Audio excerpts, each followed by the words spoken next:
आज आम बनवा बेसन गोटे बहुत बढ़िया टेस्टी रेसिपी से समस्त को भल लगी था। मार्केट ये बहुत कॉस्टली मिलता है, तो आम घरे बहुत कम पैसा आम आपको बनई पार। तो चलतु मुझे गोटे कप पूरा पूरी गोटे कप नहीं बेसन नहीं। बेसन को आम गोटे पैन एमती भुणवाई टिके समय छाड़ी देती।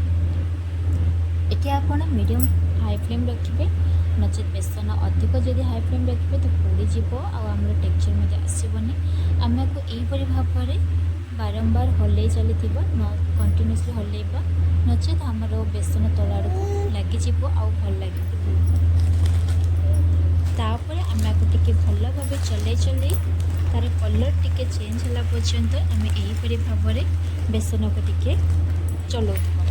मुझे मीडियम फ्लेम लो कर देछि। एपटे मु चीनी आ गुजराती नहीं। एपटे हम टिके हलदी दबा ताकि आम बेसन कलर टिके येलो येलो आस, कहीं आम बेसन लड्डू सब येलो ही खाई था। आम चीनी को आम दरदरा पिसिकी पकेबा तो तार टिके कलर आसो, से आम टिके हलदी पकईकी यहीपरि भाव आम भुनी नवा।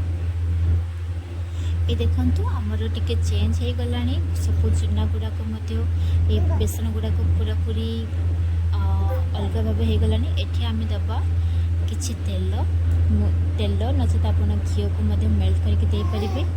तापर आम तेल को गरम करदबा। ये देखो मुझे भाव चारिआड़ मिसाई नौ आम हाई फ्लेम ही मिसाई नवा। देखु पूरा पूरी मिसाई सारापर आम टिके चेंज होगापर ही तेल पकेबा, नचेत आमर बेसन जो भल लगे ये पूरा पूरी मिसी जाइए। आम यहीपरि भाव में चलई नवा।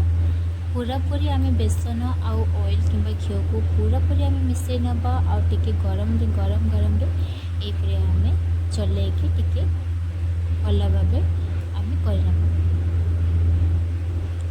ताकि तार जो कंचा स्मेल आसे से बाहर पड़ो। देखो ये मुझे अड़ेच सहित दुईटा अड़ेच सहित मुझे चीनी को गोटे कप पूरा पूरी फाइन पेस्ट फाइन पाउडर करनी ताकू आम मिसेदेव। तापर मो मीडियम मो फ्लेम को ऑफ कर देछि। ऑफ रे मुझे गरम बेसन जो आम भुनी सहित चीनी पकई नहीं। तापर आम आपको भल भाव मिसेदेव बेसन और चीनी को। ये देखूँ हाथ ठीक से धरी होनी, तो से मुझे चामच मध्यम मिसई नौ। ये मुझे तल को बाहर कर नहीं। तापर टिके ठंडा है मुझे धरी कहीं गरमटा पूरा पूरी धरी हो नाला। तापर यहीपरि भाव में आम कि बेसन आ चीनी जो गोटा सब मिश्रण को नहीं यहीपरि भाव में हाथ एमती पापुली गोल करना। ये देखूँ मुझे जोपरी भाव में कर पूरा टाइट करवा, नले से पूरा पूरी लूज खसी पड़ो। तो आम प्रथमे गरम थाऊ ही करवा, किंतु बेसी गरम हो न था। टिके ठंडा को टिके ठंडा है तल को आनिक ठंडा है मुझे टिके गोल गोल करके एमती पूरा पूरी हाथ में एमती भाव में नहीं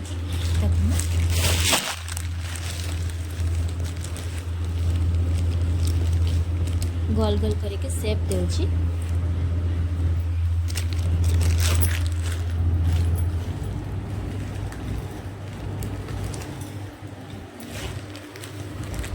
आम गोल बहुत भल आसी। आम गोटे गोटे करके बाहर करना। से भाव में मुझे सब गुड़ाक यहीपरि भाव में बाहर कर नहीं।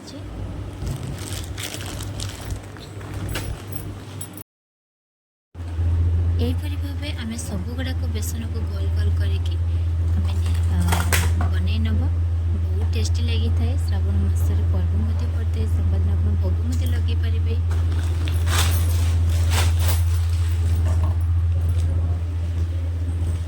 ये देखो मुझे पूरा पूरी बनई नहीं। गोटे प्लेट गोटे गोटे बनई रखुच्छी।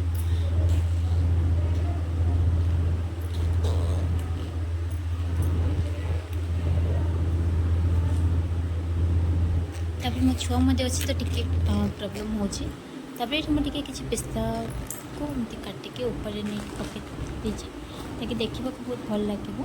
आप चाहिए टिके ऊपर दबी पारे, कि बेस जोर प्रेस करेंगे ताकि ये गरम अच्छे तो सागे सागे भांगी जापे। टिके ठंडा है आपको प्रेस करके दबी पारे। एबे रेडी हो जाए मोर बेसन लड्डू आपण को जमीती प्रोसेस आसे सेमती बन पारे। बहुत टेस्ट लगी थाए और बहुत कम समय रेडी हो जाए और पूरापूरी बहुत टेस्ट लगी थाए। आमको बेसन लड्डू मार्केट में किनले बहुत कॉस्टली पड़ता है, तो घरे बहुत कम समय और बहुत कम टंकार बन नि बेसन लड्डू थे और ट्राए करूँ घरे समस्त को दिंतु निजे भी खातु और छोट माँ मैंने तो या बहुत पसंद करते और देहपाई जय जगन्नाथ।